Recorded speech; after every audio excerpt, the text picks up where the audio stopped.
Yeah, I think next generation advertising is obviously a key section of TV Connect now in terms of advertising as a massively important revenue stream for the TV industry, and we've seen a lot of changes coming into the sort of digital media, internet advertising field, and obviously these are impacting massively on the TV market too. So I think a lot of the innovation we've seen in the advertising space, in the digital advertising space, comes from the likes of Facebook, for example. But within the sort of more traditional TV broadcast world, we're seeing some really good innovation from companies like Sky. We have Jamie West from Sky talking through the company's AdSmart and innovations and an update on that, which I'm really looking forward to.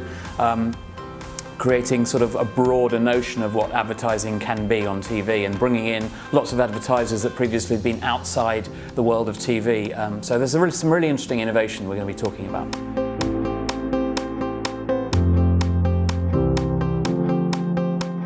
Probably not is the honest answer, and I think what you've brought up there is a really key issue, which is about measurement. It's also about realism as well.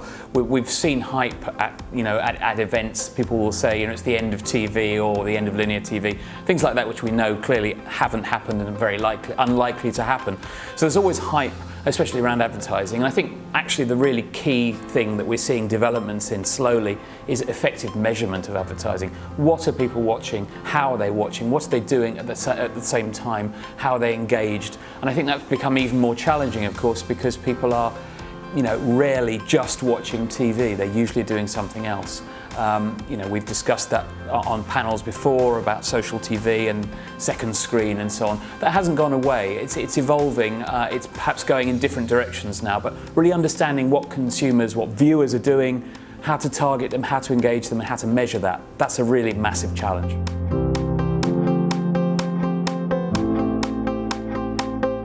I think in terms of, there's a lot of talk in the industry around branded content, native content, whatever this week's buzz phrase is, and blurring the lines between that and sort of classic traditional published content. I think actually that's probably a little bit overplayed. I mean, certainly in terms of revenue, things like branded content, certainly within a traditional TV format, are pretty much small fry. There's not a lot of revenue in that. Certainly, maybe some in the US, but in other markets, it's still very much a niche activity.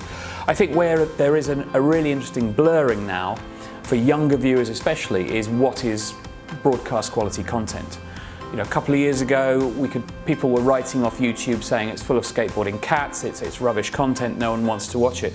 But I think, especially in younger viewers, there's much more of a spectrum now of content that is considered good enough, whether it's traditional TV content or whether it's content from multi-channel networks, from YouTube vloggers who are really building up, millions of subscribers to their channels. That is an interesting challenge, I think, for the TV industry, is how to incorporate that talent, how to acknowledge it. Do you try and compete? Do you try and acquire? Those things are getting quite interesting.